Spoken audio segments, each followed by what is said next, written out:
Bonjour à tous. Aujourd'hui, on va faire quelque chose d'un peu spécial. On va se promener dans une rue de Paris. Une rue qui, à première vue, n'a l'air de rien, mais en réalité, c'est un véritable livre d'histoire où chaque pavé a quelque chose à nous raconter. Alors oui, si une rue pouvait parler, qu'est-ce qu'elle nous dirait? Eh bien, c'est exactement ce qu'on va tenter de découvrir.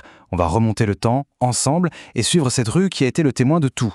Le pouvoir, les grandes idées, les inventions, tout ce qui a façonné notre monde.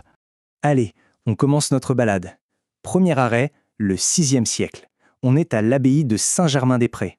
Et attention, il ne faut pas s'imaginer une petite église de quartier. Pas du tout. C'était une véritable superpuissance à l'époque. Imaginez un peu le truc, une entité, l'abbaye, qui était tellement puissante qu'elle tenait tête au roi de France. Carrément. Elle avait ses propres terres, ses propres lois, elle prélevait des impôts et surtout, elle avait son propre tribunal avec droit de vie et de mort. C'était un État dans l'État. Et pour illustrer ça, il y a cette histoire. Assez incroyable, non? C'est macabre, mais c'est presque drôle. Ça montre parfaitement la lutte de pouvoir. L'Église et le roi se battaient pour savoir qui avait le dernier mot, au point de déterrer des cadavres pour les reprendre. C'est fou quand on y pense. Ça montre à quel point le symbole du pouvoir était important. Bon, on avance un peu dans le temps et dans la rue. On arrive maintenant dans un endroit qui a l'air super tranquille aujourd'hui, la cour du commerce Saint-André. Mais il faut se méfier des apparences, parce qu'à la fin du XVIIIe siècle, cet endroit était le cœur bouillonnant, le véritable laboratoire de la Révolution française. Et c'est là que ça devient fascinant. Regardez bien, au même endroit, on a deux étages, deux ambiances. En haut, ça discutait, ça débattait, ça rêvait d'un monde nouveau, des droits de l'homme, la révolution des idées, quoi. Et juste en dessous, au rez-de-chaussée, on fabriquait la guillotine, l'instrument qui allait concrétiser cette révolution de la manière la plus radicale qui soit. La théorie et la pratique, au même endroit. Et la mise au point de cette machine, c'est toute une histoire. C'était très scientifique. On a fait des tests sur des moutons vivants pour voir quelle lame coupait le mieux. Et là, l'ironie du sort est terrible. C'est le roi Louis XVI lui-même, qui s'y connaissait un peu en bricolage, qui a donné son avis et a dit « Oui, la lame en viso, c'est mieux ». Il ne se doutait absolument pas qu'il venait de valider le design de l'instrument de sa propre mort. Écoutez-moi ça, une sensation de fraîcheur sur le coup, c'est l'argument de vente du docteur Guillotin. Ça fait froid dans le dos, hein. Pour lui, c'était un progrès humaniste, une mort propre, rapide, égalitaire, sans souffrance. C'était sa vision. Une efficacité glaçante. Allez, on quitte l'effervescence de la Révolution pour explorer une autre dimension de cette rue, l'art, la création. Et pour ça, on va commencer par s'intéresser à un seul mot, le mot atelier. Alors, atelier, aujourd'hui, on pense tout de suite à un peintre, un sculpteur. Mais à l'origine, ça vient d'un vieux mot, astelier, qui voulait dire un tas de copeaux de bois, un endroit où on travaille le bois, et surtout où on le brûle. Un lieu de feu, de combustion. Et vous allez voir que cette définition littérale, elle prend tout son sens. Voilà, Bernard Palissy.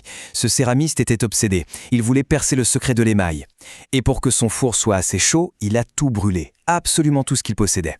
D'abord ses meubles, et puis quand il n'y avait plus rien, il a arraché les lattes de son plancher pour les jeter au feu.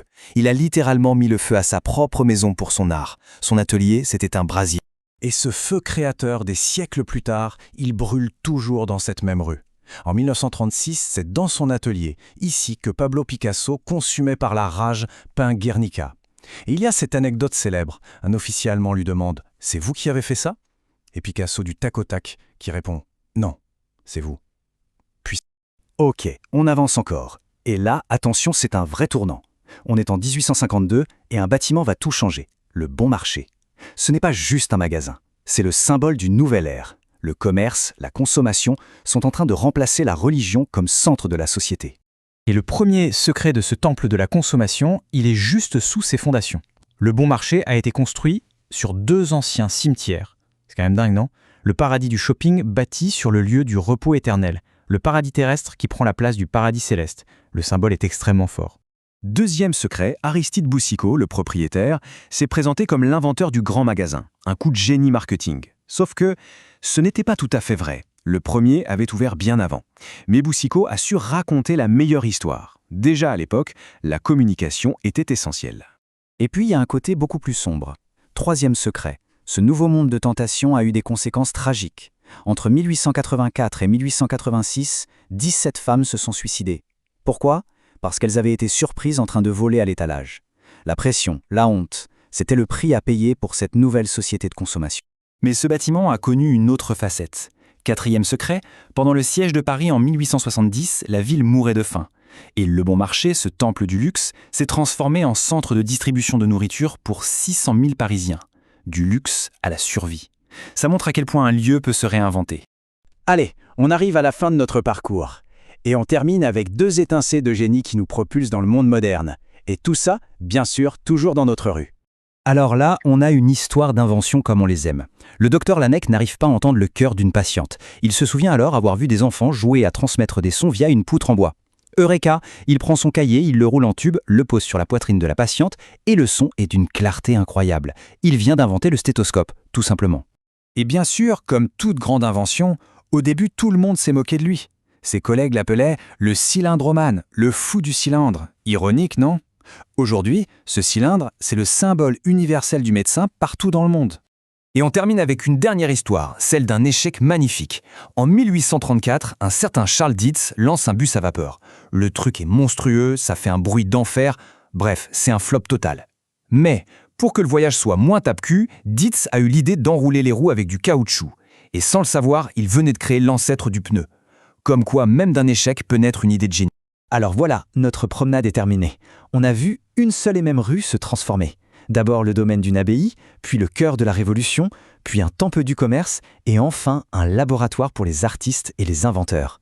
Chaque époque a laissé sa trace, comme des couches d'histoire les unes sur les autres.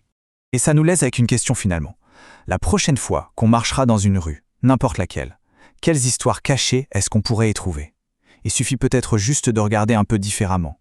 Parce que des histoires comme celle-ci, il y en a partout, juste sous nos pieds.